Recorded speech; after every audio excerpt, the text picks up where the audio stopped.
Uummatni Oromoo saboota kaaba Afrikaatti argaman keessaa isa tokkoo fi saba guddaa aadaa badhaadhaa qabu, dachee uumamaan badhaate irra qubatee jirudha.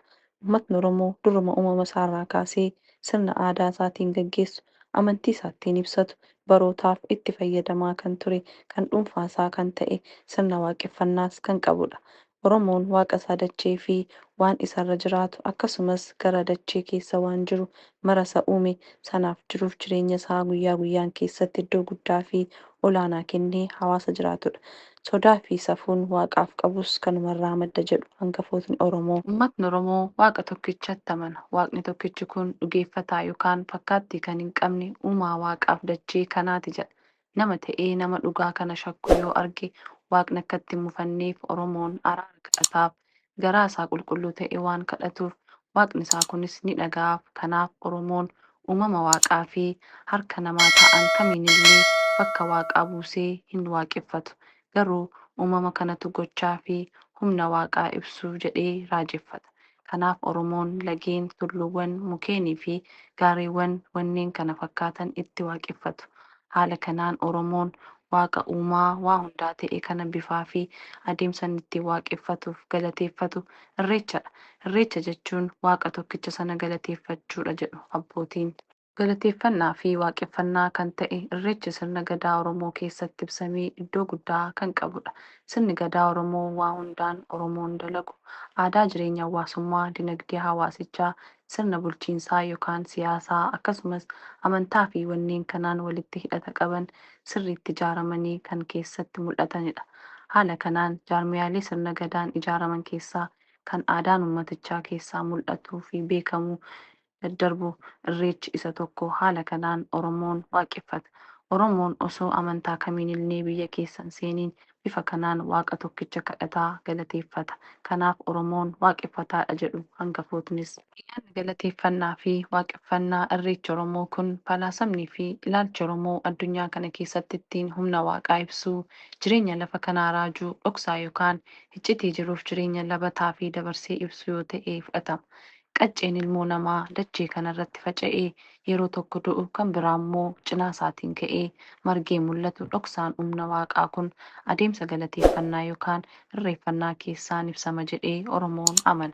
Iccitiin kun dinagdee isaa keessatti illee gahee olaanaa qaba. Kanuma ibsuuf jecha yaa waaqa baala midhaan guutuu, dhiiga mucaa guutuu, Hoqubaa jedhee ganamaan barraaqaan ka'ee galateeffata. Wayita irreeffannaa keessattis sagaleen galateeffannaa kun irra deddeebi'amee waaqeffattootaan dubbatama.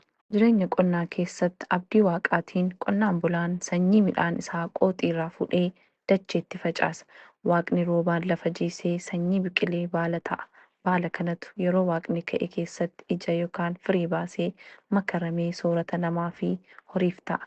Yeroon kun itti ta'u wayita gannaa dhoqqeen lafa guutee, lagni guutee, correen wal cortee, malkaa ce'umsaa cuftee, hurriin lafa uwwisee lafti dukkanaa'ettidha.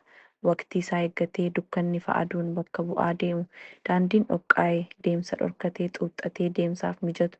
Sanyiin faca'ee biqilee baala ture hudhee daraaree dachee bareechee ija firiitti deebi'u. Asheetiin ittiin nyaatamu birraan yeroo irreechaa yookaan galateeffannaati. Oromoon baqa booqaa birraa geessan jedha. Birraan waqtii dukkanni gannaa darbee abaaboon dachee guuttudha. Waqtiin birraa baatii fulbaanaati kaasee dacheen daraaraa keelloo, tuffoo, haadhaa fi kanneen biroon asiif achiin bareedee ija namaa hawwata. Gama biroon ammoo ooyiruun qonnaan bulaa baalarraa gara firiitti jijjiiramee asheetiin midhaanii alaa fi mana guutee mana namaa hundaa biratti mul'ata. Ijoolleen asheeta quuftee bajjii yookaan hurufa keessa burraaqxi.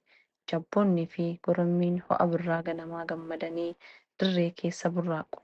Kormi loonii fi bookkisuu qotiyyoon hurufa keessatti wal jifatu rimaan arfaasaa guuttatee asiif achi dhaltee jabbiin gorbee keessa maraatti. Oromoon haalaan kana hunda qalbeeffataa deema. Waqtii arfaasaatti rooba bokkaaf kadhatamee bokkaasaaf roobsee midhaan magarsee marga horiif geessisee ni galateeffama. Malkaatti ba'ee dirreerra guutee midhaan namaaf geessee marga horiif geessee baala midhaan guutee gombisaaf tongoggoo kan guutte jedhee waaqa ittiin galateeffatu birraadha. Ji'a irreechaa kana galateeffama.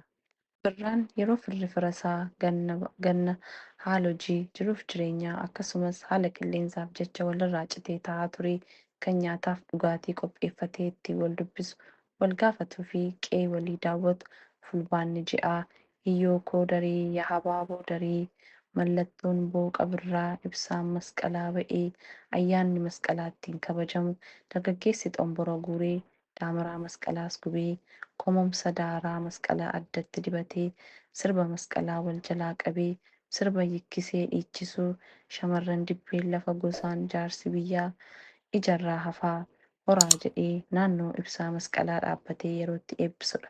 Kanaaf hawaasni Oromoo waaqasaa isa waan hundumaa keessa isa dabarse birraa hawwata kanaan isaan ga'e irreeffatee galateeffata. Akka amantaa fi falaasama uummata Oromootti uummanni hundi gochaa fi humna waaqa isaan uume mul'isu jedha. Iccitiin humna waaqa tokkicha karaa uumamoota kanaan ibsama. Kanaaf irreechi bifa adda addaatiin sirna galateeffannaa fi kadhaa waaqaan taasifamu waan ta'eef iddoowwan humni uumuu waaqa adda addaa ta'anitti ittiin mul'atan keessaa bakka lama. Isaanis irreecha tulluu fi irreecha malkaa jedhamu. Iddoon kun lamaan bal'inaan waan bal'ina achitti kabajamaniif jecha malee akkaatuma lafa Oromootti bakkeewwan biroon irreeffannaan itti raawwataman hin jiran jechuu miti. Golee Oromiyaa jiru hundumarraa guyyaa irreechaa kanatti seeraan guutee uffatee jiidhaa qabachuun waaqa galateeffannaa ni kadhannaa uumamaan uumaa isa ta'e waaqa raajeffanna jechuun hora Arsadii magaalaa Bishooftuutti argamu kana deemee galata galchata. Hawaasni waggaa waggaan achitti argamu bara baraan dabalaa deema. Yeroo ammaa kana uummata miliyoona 4 ol ta'utu achitti argamas jedhama. Miidiyaaleen addunyaa beekamoo ta'an kan akka BBC, Aljazeeraa, CNN fi kan kana fakkaatan hirmaachuu eegalanii ajaa'iba jechaa jiru. Uummatni hagana baay'atu kun naamusa marga qabatee malkaa irreecha sanaa ga'ee bishaan cuuphee morma isaa tuqsiisee umurii naa kennii addatti buufatee na milkoomsi yaa Waaqi galata kee jedhee hoggaa ga'ee deebi'u rakkoo tokko malee ta'uun isaa Oromoon abbaa nageenyaa ta'ee beekamuu isaati. Oromoon haala kanaan waaqa isaa galateeffatee mana isaatti hoggaa deebi'u gosa nyaata adda addaa qopheeffatee ollaa isaatiin baga ittiin siin ga'e jedhee waliin nyaatee dhuga. Magaalaan Bishooftuu hora Baabboo Gaayaa irratti hirmaannaa abbootii qabeenyaatiin hojiiwwan bareedaa fi hawwataa ta'aniin miidhagdee kottaa na daawwadhaa isiniin jetti.